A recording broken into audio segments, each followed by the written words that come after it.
Good morning, students. Today we are going to start our next hydrocarbon, that is alkene. So alkene, as the name indicate, they are unsaturated hydrocarbons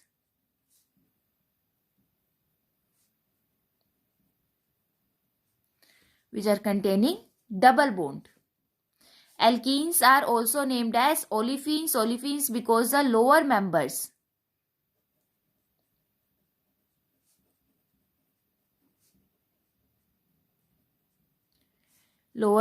like ethene, propene, etc. are oil producing.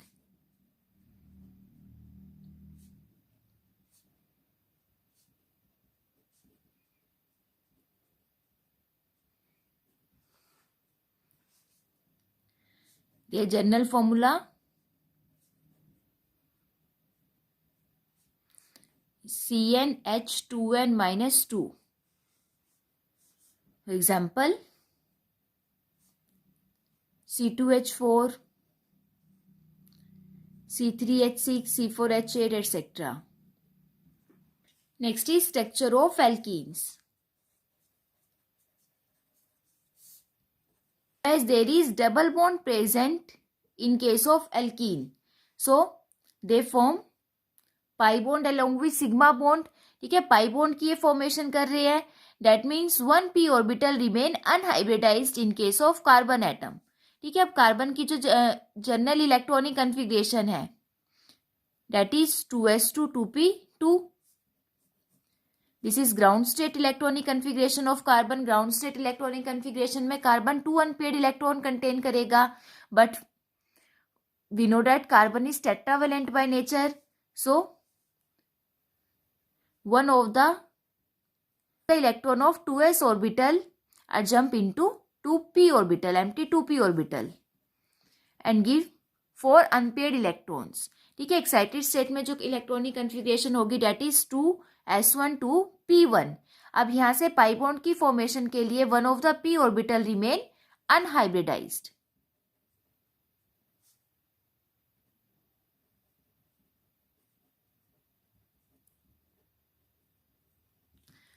So they generally give sp2 hybridization.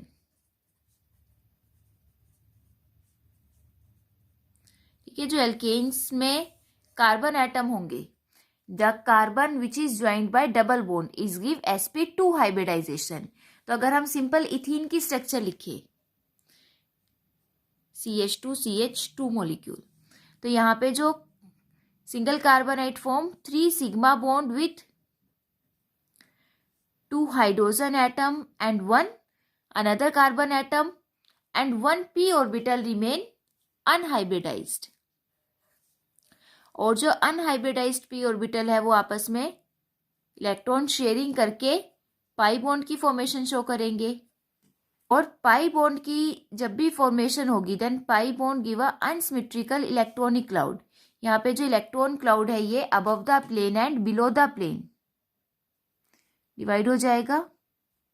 And because of sp2 hybridisation their geometry become trigonal planar.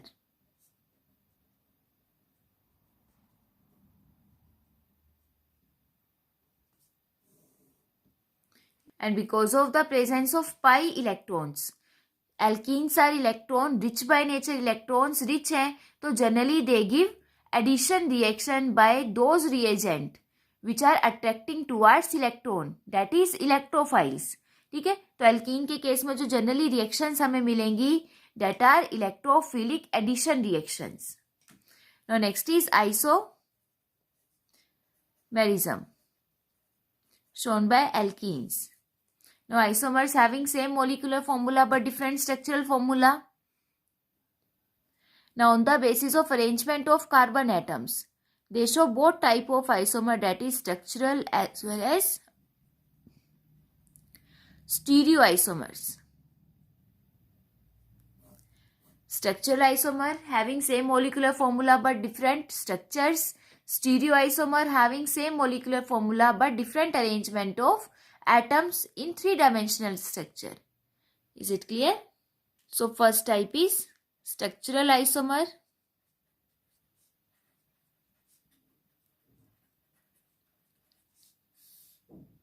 And in structural isomer, they basically give three types of isomers that are position isomers, chain isomers, and ring chain isomer. So first is position isomers. Position isomer in which the molecular formula remains same but the position of double bond changes.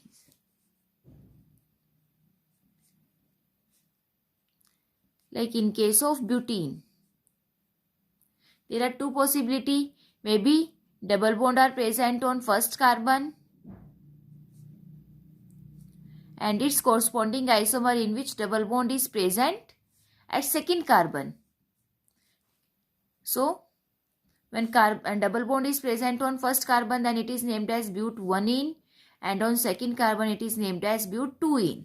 So both are position isomers to each other in which there is change in position of double bond. Second, chain isomer having same molecular formula but different arrangement of carbon atoms in a chain. ठीक है, carbon atom की arrangement change होगी, that means they are able to give straight chain as well as branching.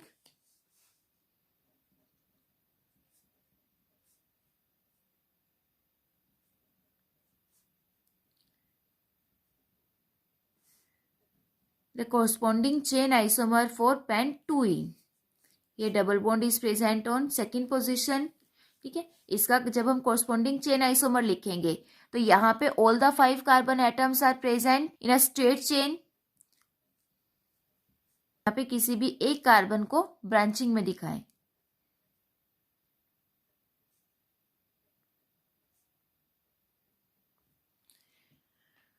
So the corresponding chain isomer for pent2ene become 2-methyl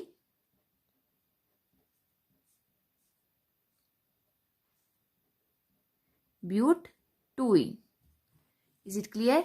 And the third type of structural isomer that is shown by alkenes is ring chain isomer.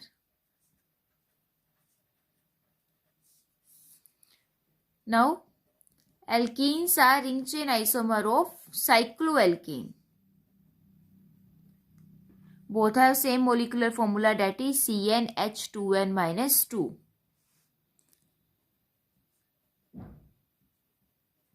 तो butane का जो corresponding ring chain isomer होगा that is cyclobutane, having same molecular formula C4H8, but एक जो molecule है वो straight chain में alkene show कर रहा है and second one is in ring form. ठीक है, रिंग फॉर्म में फर्स्ट और लास्ट कार्बन जब आपस में ज्वाइन करेंगे तो 2 हाइड्रोजन एल्केन के कंपैरिजन में वहां पे कम होंगे. So they have same molecular formula with alkene. Is it clear? The second type of isomers are stereo isomers.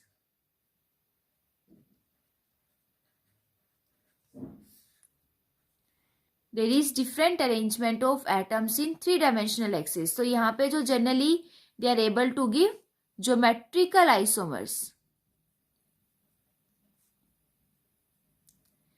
Geometrical isomer में हम अरेंजमेंट ऑफ एटम्स स्टडी करेंगे around the double bonded carbon atom. ठीक है, geometrical isomer 2 type के होंगे, that is cis and trans. तो if the around the double bonded carbon atom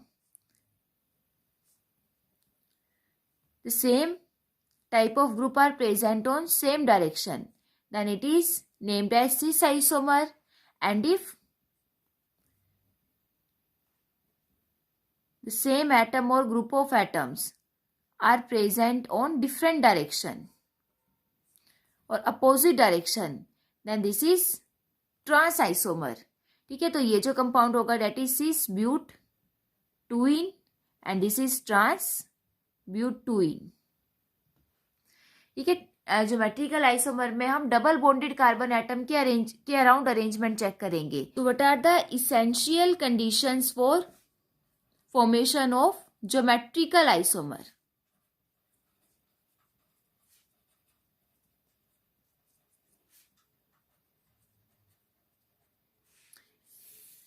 essential condition क्या आ जाएगी? अब जो डबल बॉन्डेड कार्बन एटम्स के अराउंड जो एलिमेंट्स प्रेजेंट है दे शुड बी सेम और डिफरेंट। तो अगर डबल बॉन्डेड कार्बन एटम इस टाइप से एलिमेंट कंटेन कर रहे हैं, it both the carbon atom should contain same और डिफरेंट एलिमेंट्स। तो अगर इस टाइप से अरेंजमेंट है, लाइक दोनों double bonded carbon atom they contain two same elements, two same elements, ठीक है, ए और ए दोनों साइड सेम है, इधर B B, then they are able to show cis और ट्रांस आइसोमर। तो अगर सेम एलिमेंट सेम डायरेक्शन में प्रेजेंट है then they are cis, and if same element are present on different direction then they give trans isomer.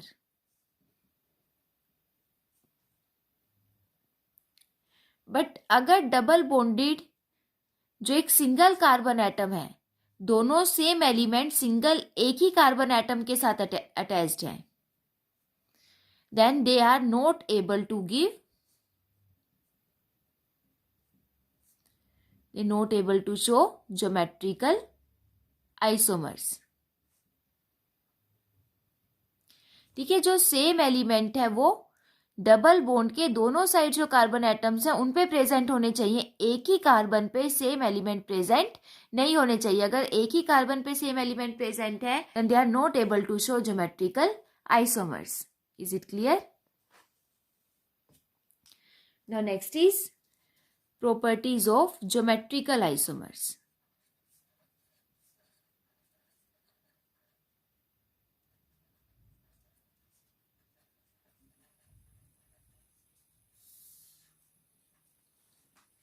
So first property is melting point.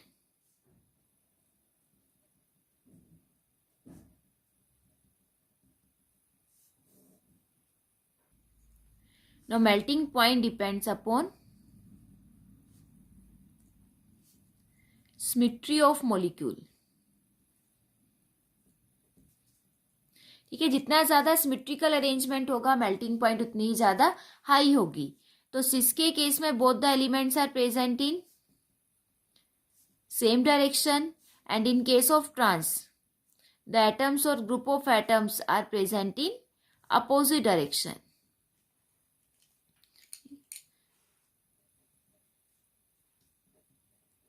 तो trans में जो same group है वो, so in case of trans same group are present in opposite direction, so trans give more symmetrical arrangement.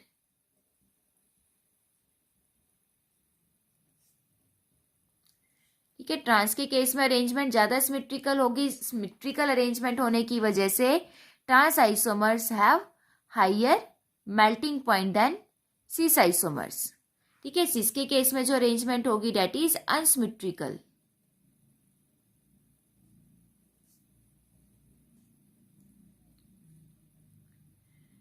ठीक है, because of unsymmetrical arrangement जो packing है different सिस alkenes की that is not proper, so they have lower melting point. Is it clear? Now next is solubility. Solubility से पहले dipole moment कर लेते हैं। Next is dipole moment.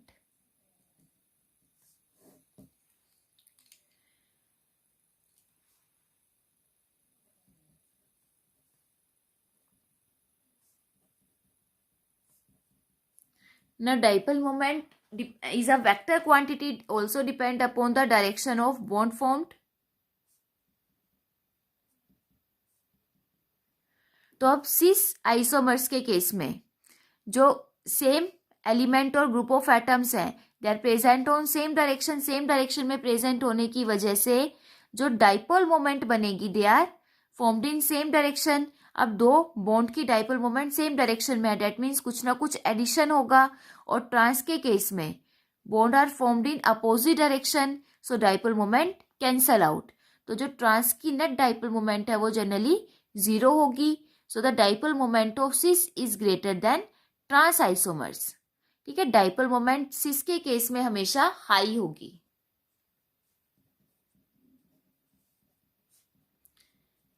Dipole moment of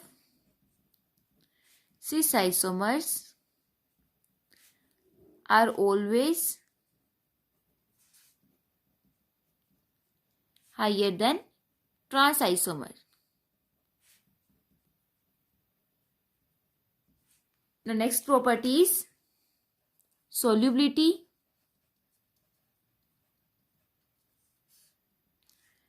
अब solubility भी cis की ज्यादा होगी as comparison to trans.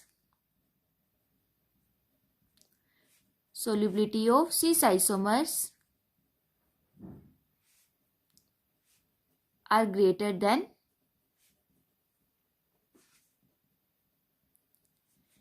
Trans isomer. अब जो सोल्यूबिलिटी है वो सिस की हाई होगी because of its unsymmetrical packing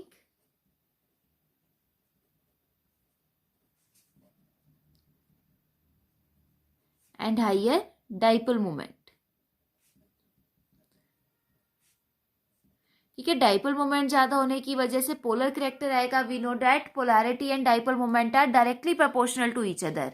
और अनसिमेट्रिकल पैकिंग होने की वजह से जो बॉन्ड इसमें फॉर्म्ड होंगे they are weaker bond.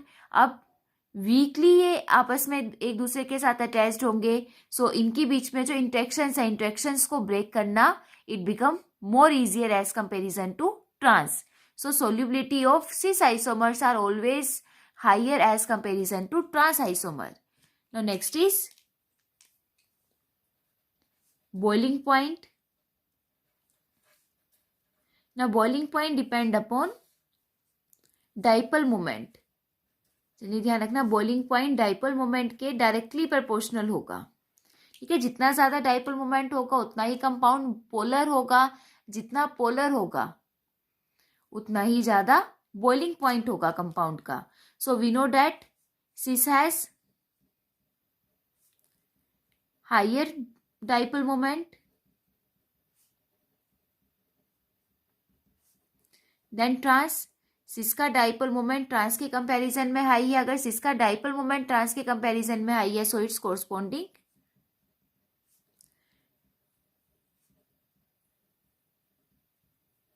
Boiling point higher than trans.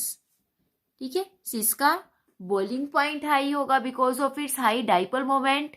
और मेल्टिंग पॉइंट ट्रांस के केस में आएगा because melting point depend upon symmetry and boiling point depend upon dipole moment.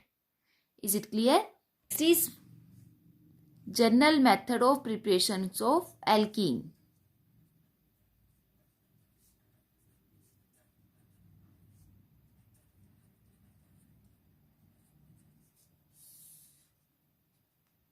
Alkene की जो जनरली प्रिपरेशन है वो हम 4 मेथड से करेंगे. That is from alkyne, from alkyl halides,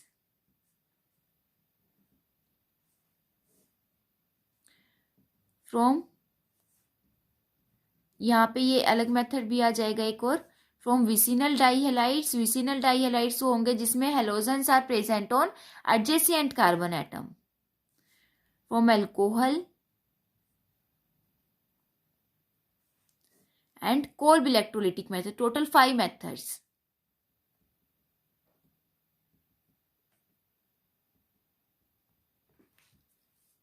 alkene. Now alkyne containing triple bond, तो ट्रिपल बॉन्ड को double bond में कन्वर्ट करने के लिए we do reduction. Alkyl halide में हेलोजन एक्स्ट्रा है तो यहां से जब हम एल्काइल हैलाइड को एल्कीन में कन्वर्ट करेंगे तो एक हाइड्रोजन और एक हेलोजन का रिमूवल होगा. So there is removal of hydrogen and halogen and it is also named as dehydrohalogenation. Vicinal dihalides में भी there is removal of halogen. Alcohol के केस में OH ग्रुप एक्स्ट्रा आ जाएगा so there is removal of water molecule. और Kolbe electrolytic method हमने किया था that in case of Kolbe electrolytic method electrolysis of aqueous solution of sodium or potassium salt of carboxylate ion takes place. So let's discuss this method one by one. First is preparation of alkenes from alkynes.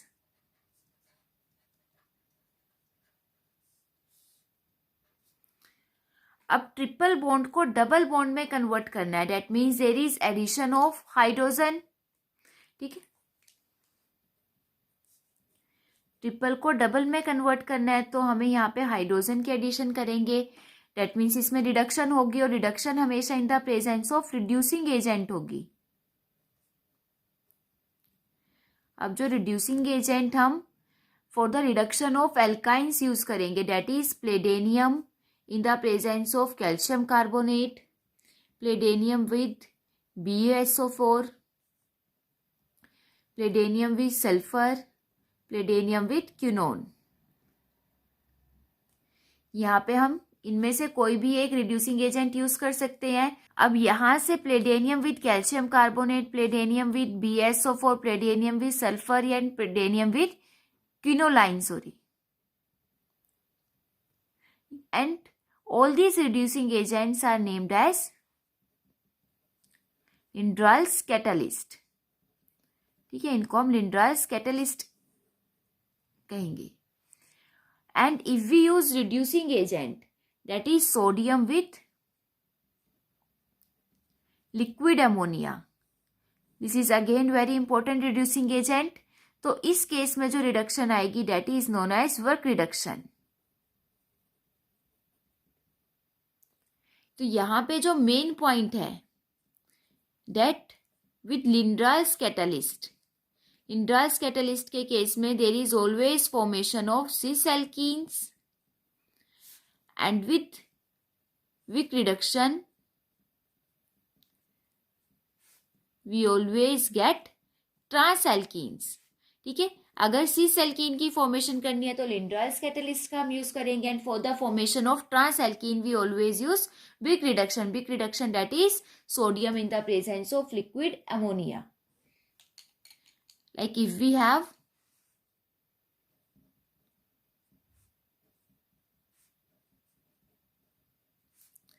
Molecule that is ब्यूट-2-ine, और यहाँ पे option तभी आएगी अगर triple bond centre में present है। अगर टर्मिनल पोजीशन पे है तब उस केस में cis trans isomers are not possible, तब तो हम कोई भी कैटलिस्ट यूज कर सकते हैं।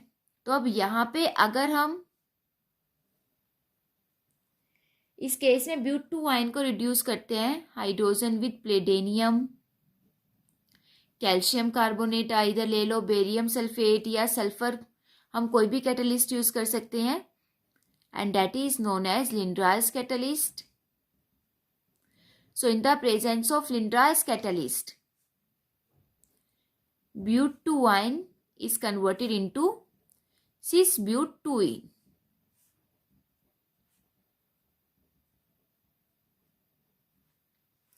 And when the reduction occur in the presence of sodium with liquid ammonia, then this is known as work reduction।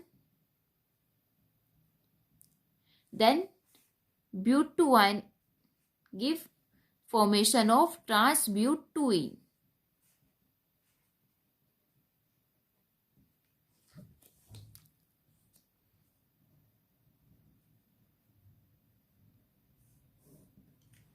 Is it clear? Now second method is from alkyl halides।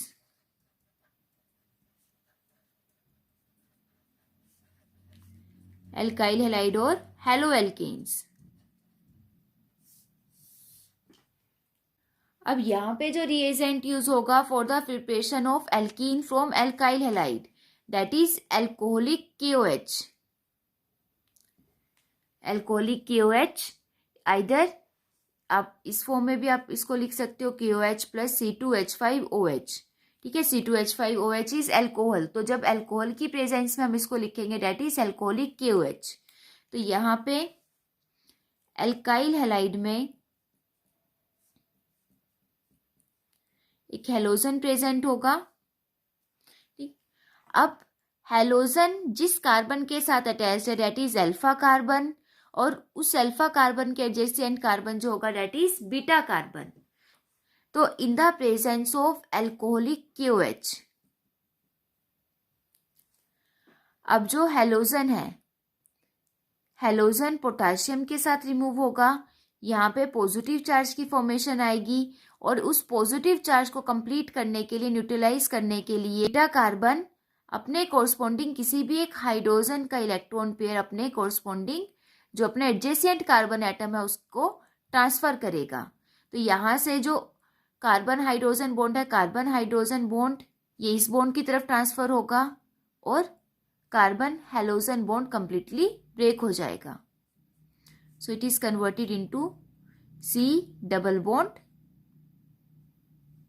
CH2, ठीक है, CH2 double bond CH2 that is alkene plus X negative K positive के साथ react करके KX की formation देगा plus hydrogen alcoholic KOH के corresponding जो OH negative ion है उसके साथ रिएक्ट करके वाटर बनाएगा। Is it clear? So in this case there is removal of one hydrogen and one halogen, so this is also named as dehydrohallucination reaction.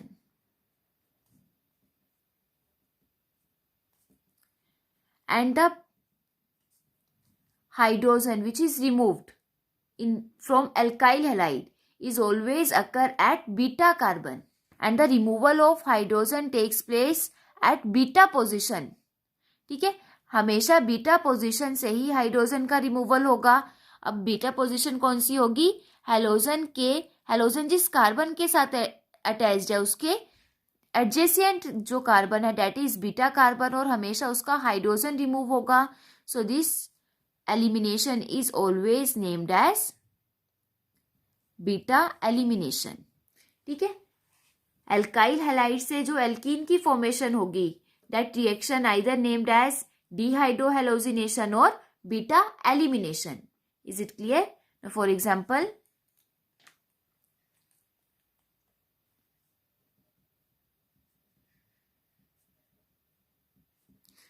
now here X is any halogen. X represent fluorine, chlorine, bromine, iodine. ठीक है, like bromopropane. तो in the presence of alcoholic KOH, अब bromine जिस carbon के साथ attach है date is alpha carbon और उसके एडजेसेंट कार्बन बीटा कार्बन, तो बीटा कार्बन का एक हाइड्रोजन और हैलोजन रिमूव होगा। यहाँ से एक हाइड्रोजन कम हो जाएगा CH, इधर से हैलोजन और इनके, and these two carbon atoms contain double bond. ठीक है, यहाँ से जो हाइड्रोजन है हाइड्रोजन अपना बॉन्ड इस तरफ शिफ्ट कर देगा and converted into a double bond. So bromopropane is converted into प्रोप-1ene। Is it clear? Order of reactivity क्या आएगी?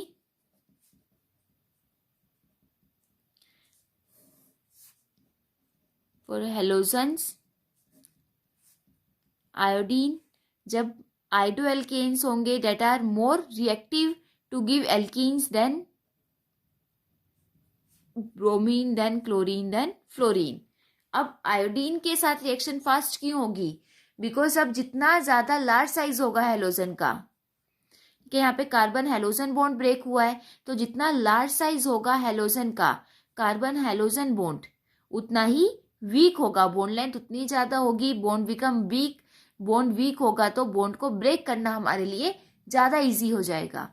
तो आयोडीन की बॉन्ड लेंथ सबसे ज्यादा होगी। So the order of reactivity towards halogen is that iodine is more reactive than bromine then chlorine then fluorine, and towards,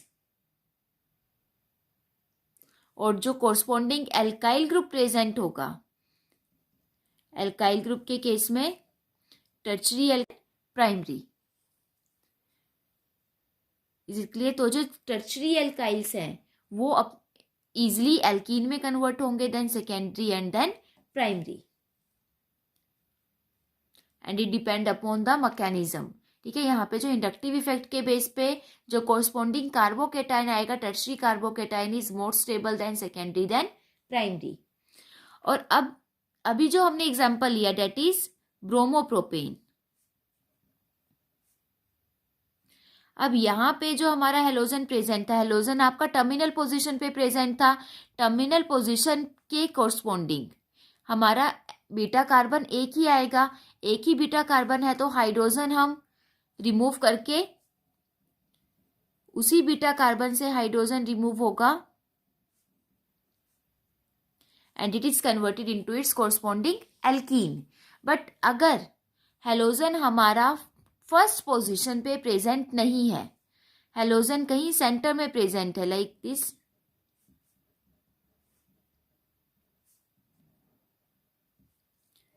like 2 bromo butane. अब halogen जिस carbon के साथ अटैच है डेट इज अल्फा कार्बन, और उसके adjacent carbon beta carbon है। तो अगर हेलोजन सेंटर में कहीं प्रेजेंट है तो उसके एडजेसेंट हमारे पास 2 बीटा कार्बन आएंगे। अब अगर दोनों बीटा कार्बन एटम्स पे जो number of hydrogen atoms attached है दे आर डिफरेंट। अब यहाँ पे जो फर्स्ट कार्बन एटम है that contain 3 hydrogen atom and the second beta carbon containing 2 hydrogen atoms. ठीक है, तो अब दोनों ही बीटा कार्बन डिफरेंट है, तो अब जो रिमूवल होगा हाइड्रोजन का वो किस कार्बन से होगा, डेट इज अकॉर्डिंग टू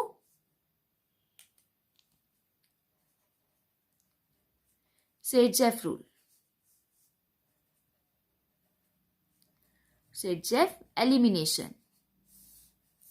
अब यहां पे ये इंपॉर्टेंट कंसेप्ट है, according to Saytzeff elimination hydrogen is always removed from the highly substituted carbon atom. Highly substituted carbon atom, or we can say that from those carbon atom which contain less number of hydrogen atom.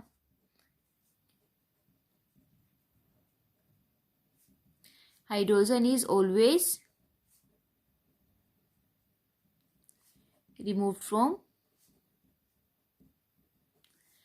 highly substituted, कि जितनी ज्यादा substitution होगी that means hydrogen उतने ही कम होंगे। Highly substituted carbon atom और having less number of hydrogen atom. Is it clear? So यहां से अब जो हमारा कंपाउंड है वो ये है 2 ब्रोमो ब्यूटेन। तो in the presence of alcoholic KOH,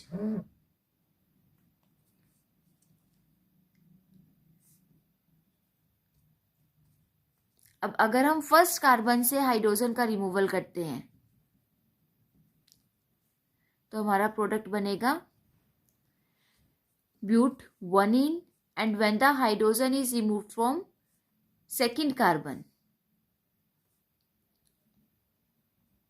तो यहां से एक हाइड्रोजन इधर से रिमूव हो गया, डबल बॉन्ड हेलोजन रिमूव होगा, then the alkene formed is but 2ene। So अब सेडजेफ एलिमिनेशन के according hydrogen is always remove from highly substituted carbon atom, highly substituted carbon atom से होगा, so this alkene is more stable,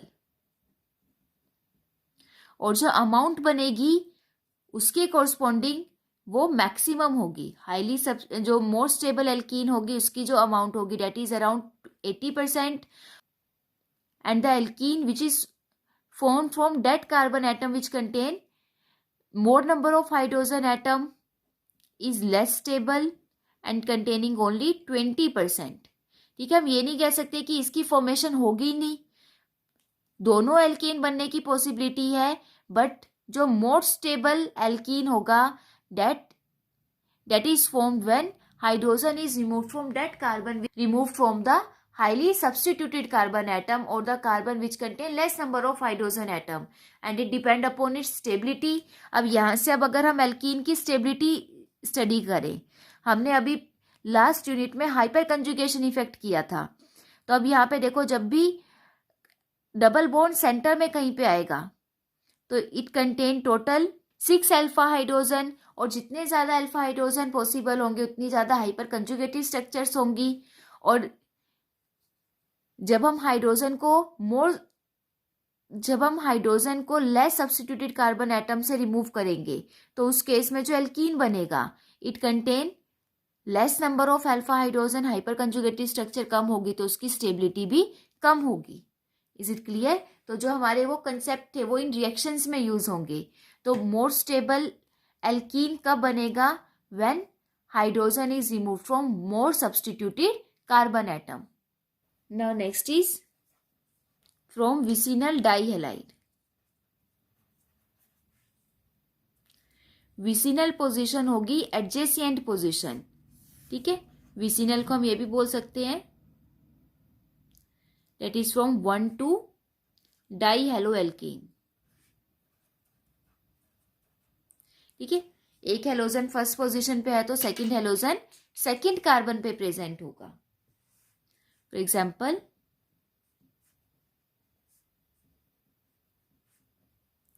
dibromo ethane, 1 two dibromo ethane.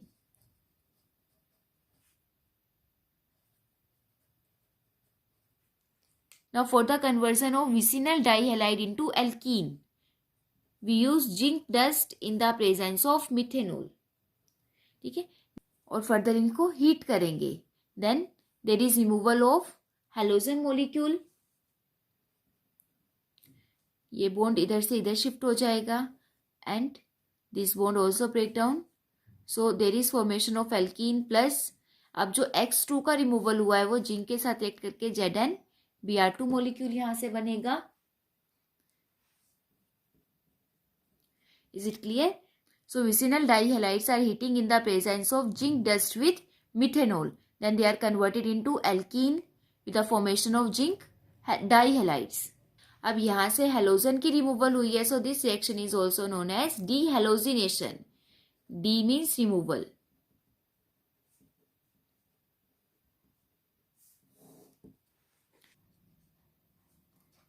From monohydric alcohols.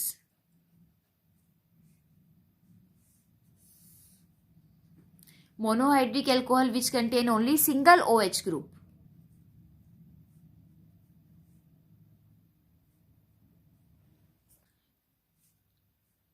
Like in this case, तो यहाँ पे जब भी हम alcohol को इन the presence of concentrated acid लेंगे, कंसनट्रेटेड सल्फ्यूरिक एसिड और आइदर फॉस्फोरिक एसिड, और उसको फर्दर हम हीट करेंगे, तो यहाँ पे जो तो यहाँ से वाटर का रिमूवल स्टार्ट होगा, ठीक है। OH जिस कार्बन के साथ अटैच है दैट इज अल्फा कार्बन, और उसके जो एडजेसेंट कार्बन होगा बीटा कार्बन से हाइड्रोजन रिमूव होगा और अल्फा कार्बन से OH रिमूव होगा, ठीक है। तो ये जो कार्बन हाइड्रोजन बॉन्ड है वो इस डायरेक्शन में शिफ्ट हो जाएगा और OH यहाँ से रिमूव होगा,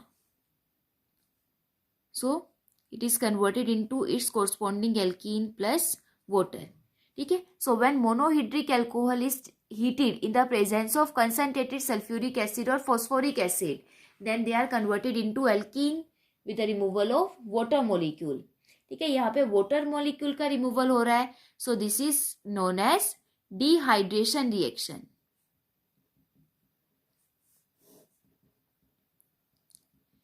Dehydration, that means removal of water,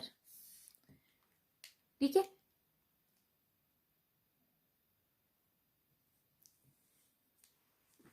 Now for example, CH3, CHOH, CH3. Propane 2-ol. When heated in the presence of concentrated sulfuric acid with alumina. तो अब यहाँ पे there are 2 beta carbon are present. 2 beta carbon है but दोनों के साथ number of hydrogen atom same है, मतलब दोनों ही इक्वली सब्स्टिट्यूटेड है, तो हम हाइड्रोजन किसी भी कार्बन से रिमूव करें दे गिव सेम स्ट्रक्चर। अगर हम फर्स्ट कार्बन से रिमूव करते हैं then it is formation of propene, और सेकंड कार्बन से रिमूव करें तब भी प्रोप-1 ही बनेगा। तो अगर सिमेट्रिकल अल्कोहल है, सिमेट्रिकल अल्कोहल मीन्स जो OH ग्रुप जिस कार्बन के साथ अटैच्ड है उसके कोरस्पॉन्डिंग जो बीटा कार्बन है they contain same number of hydrogen atom, तो उस केस में हम हाइड्रोजन किसी भी कार्बन से रिमूव कर सकते हैं। बट अगर हमारा अनसिमेट्रिकल अल्कोहल है,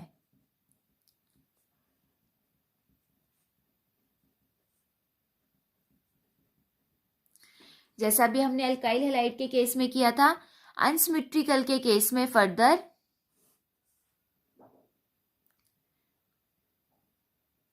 जो एलिमिनेशन होगी डेट इज सेडजेफ एलिमिनेशन, अब वही स्टेबिलिटी ऑफ एल्कीन के ऊपर डिपेंड करता है। तो यहाँ से जो हाइड्रोजन है, hydrogen is always removed from that carbon which are highly substituted और which contain less number of carbon atom. तो जो सेकंड कार्बन है, सेकंड कार्बन से हाइड्रोजन का रिमूवल होगा।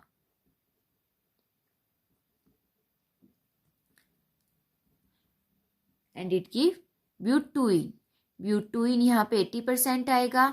और अगर हम फर्स्ट कार्बन से रिमूवल दिखाते हैं, फर्स्ट कार्बन से जो इसका कोरस्पॉन्डिंग एल्कीन बनेगा that is only 20% because that alkene is less stable. Is it clear? और फर्दर जो एल्कीन की फॉर्मेशन होगी वो from more substituted carbon atom क्यों होगी? That also depend upon its mechanism. तो अगर हम इसका मैकेनिज्म स्टडी करते हैं,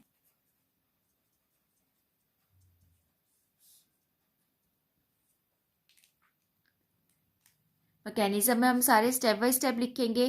तो reaction is taken place in the presence of acid. Acid have tendency to release its H positive ion.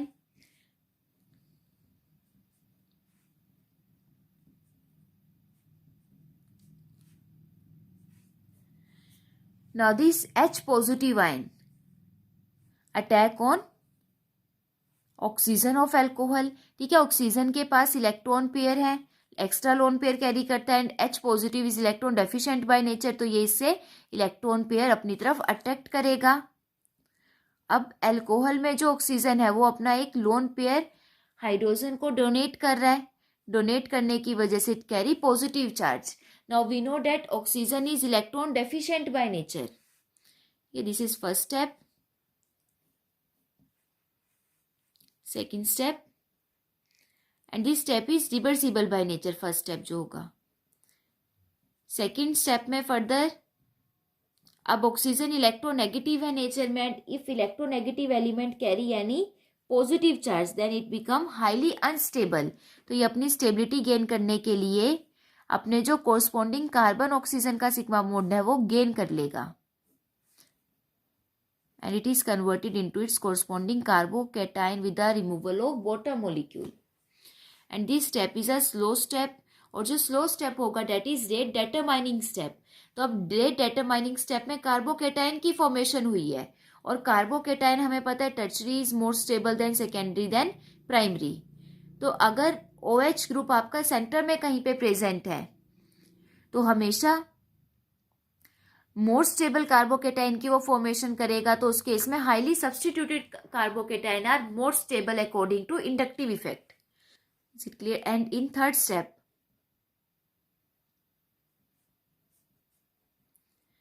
अब जो कार्बन है वो अपनी स्टेबिलिटी फर्दर गेन करने के लिए अपने जो एडजेसेंट कार्बन हाइड्रोजन बॉन्ड को अपनी तरफ अट्रैक्ट करेगा एंड कन्वर्टेड इनटू एल्कीन। और H पॉजिटिव आयन हमने स्टार्टिंग में जितना यूज किया था लास्ट में वो उतना ही रिमूव हो जाएगा।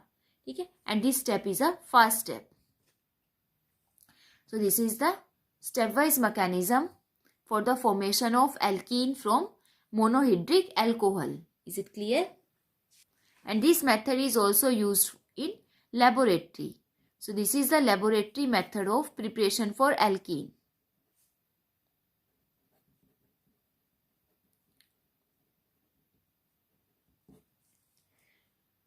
Now last method for preparation of alkene is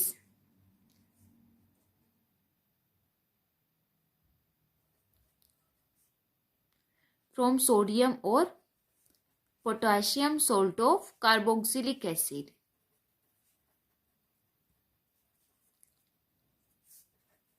or Kolb electrolytic method.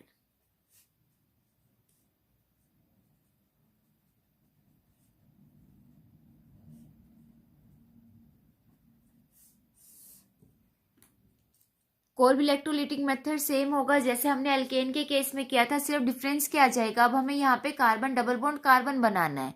तो जो हमारा पोटाशियम और सोडियम सोल्ट होगा वो इस टाइप का होगा जिसमें दो CH2 ग्रुप के बीच में डबल बॉन्ड प्रेजेंट हो। That means it containing dicarboxylate ion. ठीक है, group should contain dicarboxylate ion. तो जब हम इसके एक्वस सॉल्यूशन की इलेक्ट्रोलिसिस करेंगे So during electrolysis of aqueous solution of dicarboxylate ion, यहाँ से जो ये CH2 single bond CH2 group है, it is converted into its corresponding alkene, that is CH2 double bond CH2, ethene plus CO2 remove हो जाएगा, plus water में से H2 hydrogen gas का रिमूवल होगा, प्लस पोटाशियम OH के साथ react करके it is converted into KOH. Is it clear? अगर हम इसका मैकेनिज्म देखते हैं, मैकेनिज्म बिल्कुल सेम है. Now in the presence of electricity,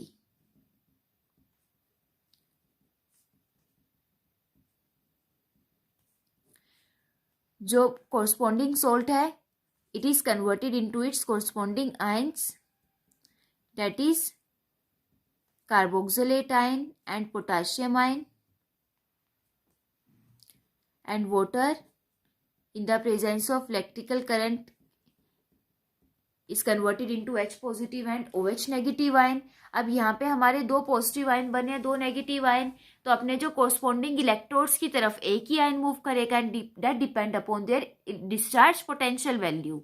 तो out of H positive and K positive, H positive has lower discharge potential value so H positive ions are moving towards cathode, and out of carboxylate ion and OH negative ion, carboxylate ion are moving towards anode. So at anode, the carboxylate ions are moving towards anode, remove its excess electron. इनके पास, दोनों के पास एक एक electron present है, means total 2 electrons का removal होगा यहाँ से. और after the removal of electron जो इंटरमीडिएट बनेगा, that is highly unstable. Unstable है तो ये अपने बॉन्ड को अरेंज करेगा. बॉन्ड की अरेंजमेंट इस टाइप से होगी कि यहाँ पे जो एक COO सिंगल बॉन्ड CH2 है वो इस साइड शिफ्ट होगा, and this bond break down and it is converted into alkene plus carbon dioxide gas. And at cathode पे H positive ion electron gain करके हाइड्रोजन में कन्वर्ट होगा. Hydrogen atom again is unstable, so 2 hydrogen atoms react together and converted into hydrogen molecule. So hydrogen gas is formed at cathode, alkene is formed at anode, and the remaining H positive and the remaining K positive and OH negative react together and form KOH in solution. ठीक है? So this is called electrolytic method. So all these are method of preparation for alkenes. I hope you understood the method of preparation very well. Thank you and have a nice day.